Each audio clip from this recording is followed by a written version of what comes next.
Participate చేసిన పరిస్థితి. వీళ్ళు సింగరేణిని ఒక బంగారు బాతులాగా చూసి దీనిలో ఎట్లా డబ్బులు సంపాదించాలని ఆలోచన చేసి ఒక కొత్త విధానం, ఒక కొత్త నిబంధన తీసుకొని వచ్చినారు.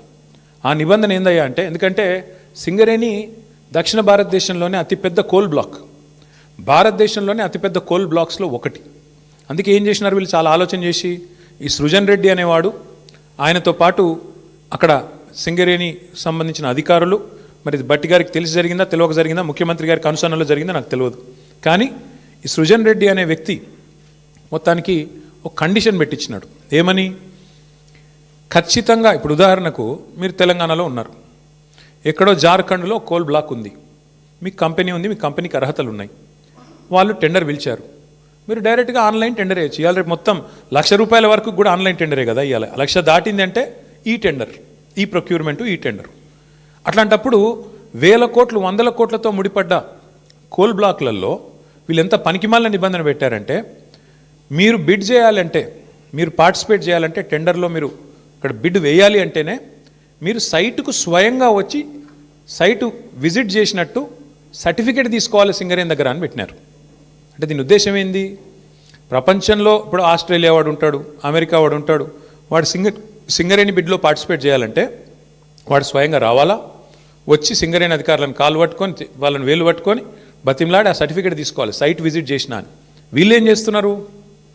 సైట్ విజిట్కి రాగానే ఆ కంపెనీ పేరు, మేనేజింగ్ డైరెక్టర్ పేరు, CEO పేరు, ఫోన్ నంబరు అన్నీ రాసుకుంటున్నారు. రాసుకొని సుజన్ రెడ్డి స్వయంగా బెదిరిస్తున్నాడు ఫోన్ చేసి, నేను ముఖ్యమంత్రి బామ్మర్ది మాట్లాడుతున్నా,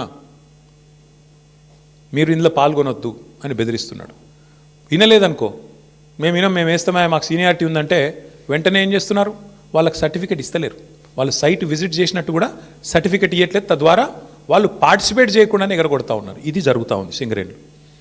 ఇప్పుడు నైనీ కోల్ బ్లాక్ ఏదైతే నిన్న భట్టి విక్రమార్క గారు రద్దు చేశారో, ఆ రద్దు వెనుక ఉన్నది కూడా వాటాల పంచాయతీ మీకు తెలుసు. అట్లాగే ఈరోజు సింగరేణిలో జరుగుతున్నది కూడా అచ్చంగా ఇదే ఆధారంగా, ఇదే పద్ధతుల్లో ఏం జరిగింది అంటే, ఇప్పుడు నేను చదివి వినిపిస్తాను, మీరు వినండి. ఇది కొత్తగా ప్రారంభమైంది కాదు.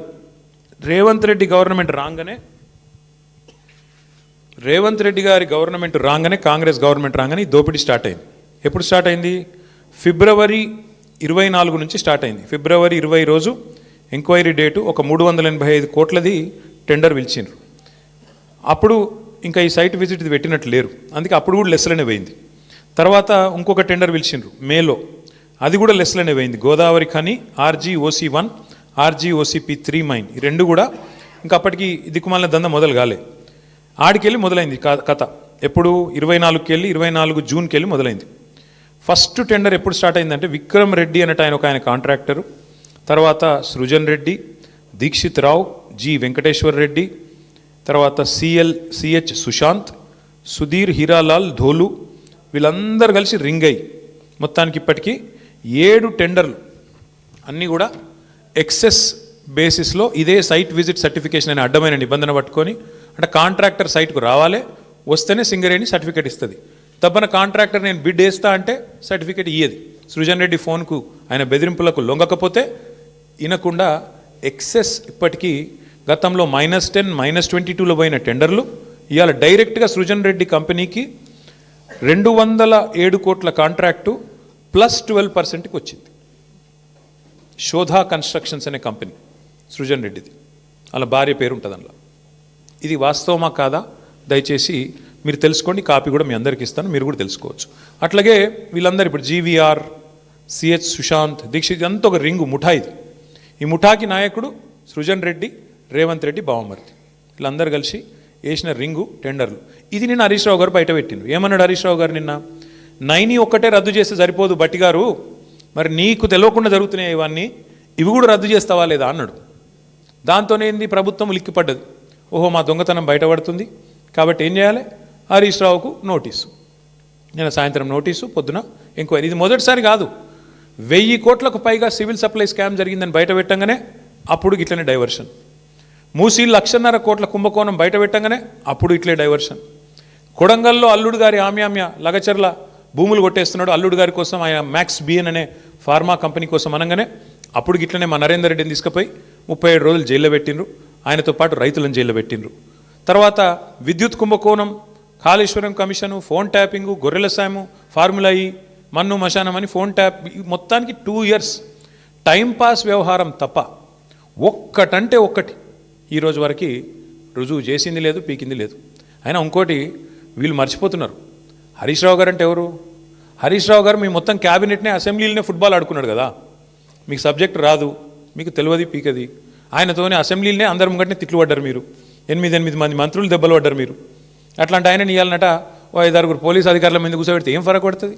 మీ మంత్రులనే ఫుట్బాల్ ఆడిండు, ఈ పోలీసు అధికారులు ఎంత అండి నాకు అర్థం కాదు. చేయని తప్పుకు ఏదో పనికి మళ్ళీ కేసు పెట్టి ఇబ్బంది పెడతాం అనుకుంటే భయపడతామా? ఎవరు భయపడతారు? ఎందుకు భయపడతాము? అయినా సాక్షాత్తు సుప్రీంకోర్టు చెప్పింది కదా, ఫోన్ ట్యాపింగ్ కేసులో పసలేదు, ఏదో పనికిమాలిన కేసుని కొట్టేస్తే సిగ్గులేదా రేవంత్ రెడ్డి? బుద్ధి జ్ఞానం ఉందా అసలు నీకు? ఇట్లా చేయొచ్చునా? ప్రభుత్వం నడపవయ్యా అంటే నీకు ఏమి చెప్పొచ్చినావు అధికారంలోకి? నువ్వు 6 గ్యారంటీలు అంటివి, తులం బంగారం ఇస్తా అంటివి, 4,000 పెన్షన్లు ఇస్తా అంటివి, మహిళలకు 2,500 అంటివి, 26 నెలలు అయిపోయాయి. అది చెప్పే ముఖం లేదు, అది చెప్పే తెలివి లేదు. అందుకే కవర్ ఏం చేయాలి? ఇట్లనే మీడియాను మేనేజ్ చేసుకోవాలి, మీడియా వాళ్ళ ఇళ్ళకు న్యూ ఇయర్స్కు కాలు మొక్కాలి, వాళ్ళను ప్రసన్నం చేసుకోవాలి, అడ్డమైన రాతలు వాళ్ళతో రాయించుకోవాలి.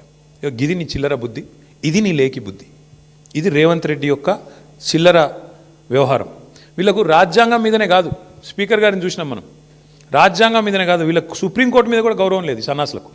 ఇది వాస్తవం. అందుకే ఇవాళ సుప్రీంకోర్టు ఫోన్ ట్యాపింగ్ జరగలేదురా అని చెప్తే కొట్టేస్తే హరీష్ రావు గారి మీద కేసు, అయినా నోటీసులు ఇచ్చినారంటే వీళ్ళకి ఎంత తెలివి ఉంది, వీళ్ళు ఎంత తెలివైన వాళ్ళు దీంతోనే చెప్పొచ్చు. ఇంకొక మాట కూడా నేను చెప్తా ఉన్నా ఇవాళ రేవంత్ రెడ్డికి, ఇంకో 1000 సీట్లు వేసుకో, ఏం చేసుకుంటావో చేసుకో, మా నాయకులందరికీ నోటీసులు ఇచ్చుకో, ఏమన్నా చేసుకో, భయపడం. బీఆర్ఎస్ తెలంగాణ ప్రజల గుండె చప్పుడు, తెలంగాణ ప్రజల గొంతు బీఆర్ఎస్, తెలంగాణ ప్రజల బలం, గలం, తెలంగాణ దళం, కేసీఆర్ బృందం బీఆర్ఎస్. మేము ఎవ్వరికి భయపడం, బరాబర్ కొట్లాడతాం. నీ కాంగ్రెస్ పార్టీని, నీ ప్రభుత్వాన్ని అంతు చూసేదాకా ప్రజల తరపున నిలదీస్తూనే ఉంటాం.